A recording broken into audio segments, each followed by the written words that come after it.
अध्याय 6। फिर सब्त के दिन वो खेतों में से होकर जा रहा था और उसके चेले बालें तोड़ तोड़कर और हाथों से मल मल कर खाते जाते थे। तब फरीसियों में से कई एक कहने लगे, तुम वो काम क्यों करते हो जो सब्त के दिन करना उचित नहीं? यीशु ने उनको उत्तर दिया, क्या तुमने ये नहीं पढ़ा कि दाऊद ने जब वो और उसके साथी भूखे थे तो क्या किया? वो कैसे परमेश्वर के घर में गया और भेंट की रोटियां लेकर खाईं, जिन्हें खाना याजकों को छोड़ और किसी को उचित नहीं, और अपने साथियों को भी दी। और उसने उनसे कहा, मनुष्य का पुत्र सब्त के दिन का भी प्रभु है। और ऐसा हुआ कि किसी और सब्त के दिन वो आराधनालय में जाकर उपदेश करने लगा। वहां एक मनुष्य था जिसका दाहिना हाथ सूखा था। शास्त्री और फरीसी उस पर दोष लगाने का अवसर पाने के लिए उसकी ताक में थे कि देखें वो सब्त के दिन चंगा करता है कि नहीं। परंतु वो उनके विचार जानता था, इसलिए उसने सूखे हाथ वाले मनुष्य से कहा, उठ, बीच में खड़ा हो। वो उठ खड़ा हुआ। यीशु ने उनसे कहा, मैं तुमसे ये पूछता हूँ, सब्त के दिन क्या उचित है, भला करना या बुरा करना, प्राण को बचाना या नाश करना? और उसने चारों ओर उन सबों को देखकर उस मनुष्य से कहा, अपना हाथ बढ़ा।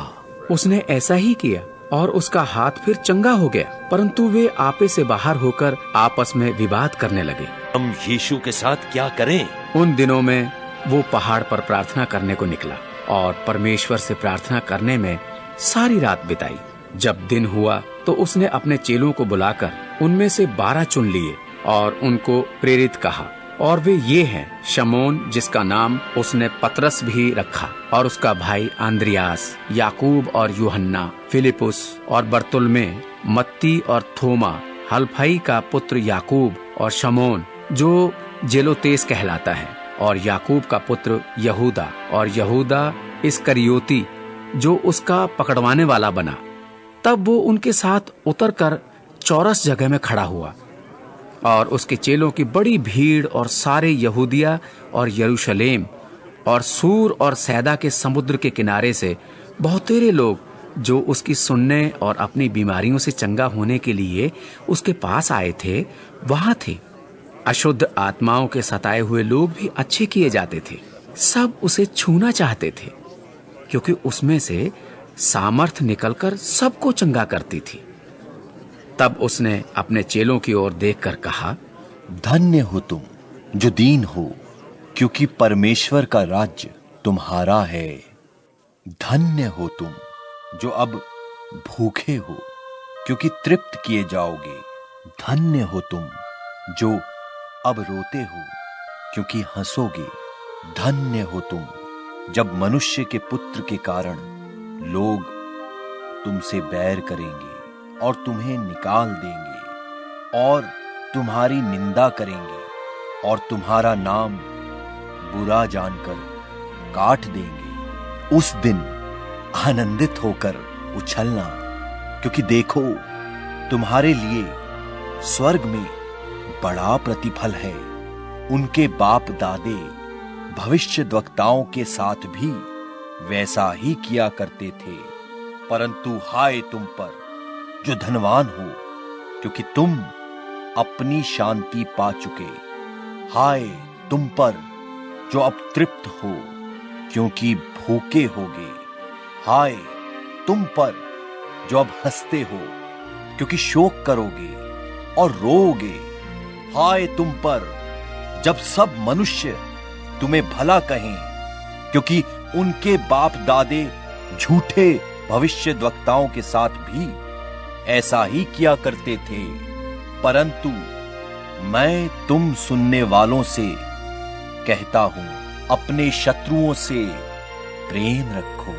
जो तुमसे बैर करें उनका भला करो, जो तुम्हें श्राप दें उनको आशीष दो, जो तुम्हारा अपमान करें उनके लिए प्रार्थना करो। जो तेरे एक गाल पर थप्पड़ मारे उसकी ओर दूसरा भी फेर दे, और जो तेरी दोहर छीन ले उसको कुर्ता लेने से भी न रोक। जो कोई तुझसे मांगे उसे दे, और जो तेरी वस्तु छीन ले उससे न मांग। जैसा तुम चाहते हो कि लोग तुम्हारे साथ करें, तुम भी उनके साथ वैसा ही करो।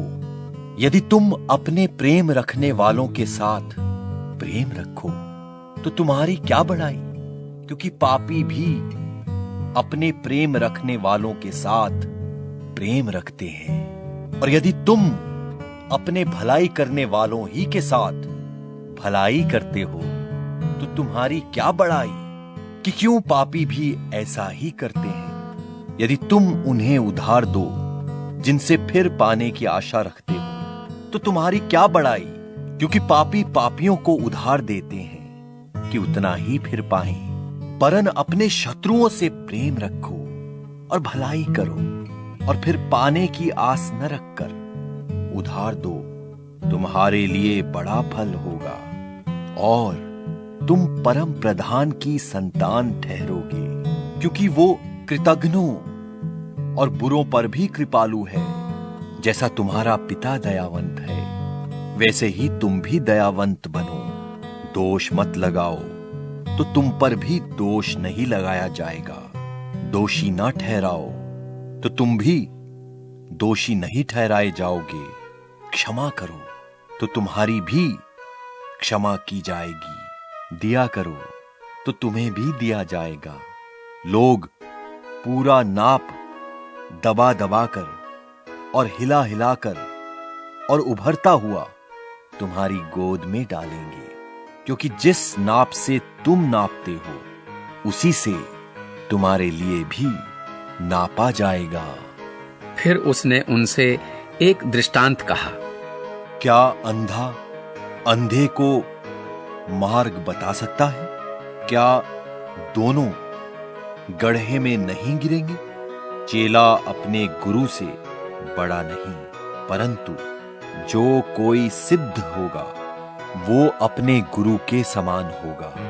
तू अपने भाई की आंख के तिनके को क्यों देखता है और अपनी ही आंख का लट्ठा तुझे नहीं सूझता? और जब तू अपनी ही आंख का लट्ठा नहीं देखता तो अपने भाई से कैसे कह सकता है, हे भाई ठहर जा, तेरी आंख से तिनके को निकाल दूं? हे कपटी, पहले अपनी आंख से लट्ठा निकाल, तब जो तिनका तेरे भाई की आंख में है भली भांति देखकर निकाल सकेगा। कोई अच्छा पेड़ नहीं जो निकम्मा फल लाए, और न तो कोई निकम्मा पेड़ है जो अच्छा फल लाए। हर एक पेड़ अपने फल से पहचाना जाता है, क्योंकि लोग झाड़ियों से अंजीर नहीं तोड़ते और न झड़बेरी से अंगूर। भला मनुष्य अपने मन के भले भंडार से भली बातें निकालता है, और बुरा मनुष्य अपने मन के बुरे भंडार से बुरी बातें निकालता है, क्योंकि जो मन में भरा है वही उसके मुंह पर आता है। जब तुम मेरा कहना नहीं मानते तो क्यों मुझे हे प्रभु कहते हो? जो कोई मेरे पास आता है और मेरी बातें सुनकर उन्हें मानता है, मैं तुम्हें बताता हूं कि वो किसके समान है। वो उस मनुष्य के समान है जिसने घर बनाते समय भूमि गहरी खोदकर चट्टान पर नींव डाली, और जब बाढ़ आई तो धारा उस पर लगी, परंतु उसे हिला न सकी, क्योंकि वो पक्का बना था। परंतु जो सुनकर नहीं मानता वो उस मनुष्य के समान है जिसने मिट्टी पर बिना नींव का घर बनाया। जब उस पर धारा लगी तो वो तुरंत गिर पड़ा और गिरकर सत्यानाश हो गया।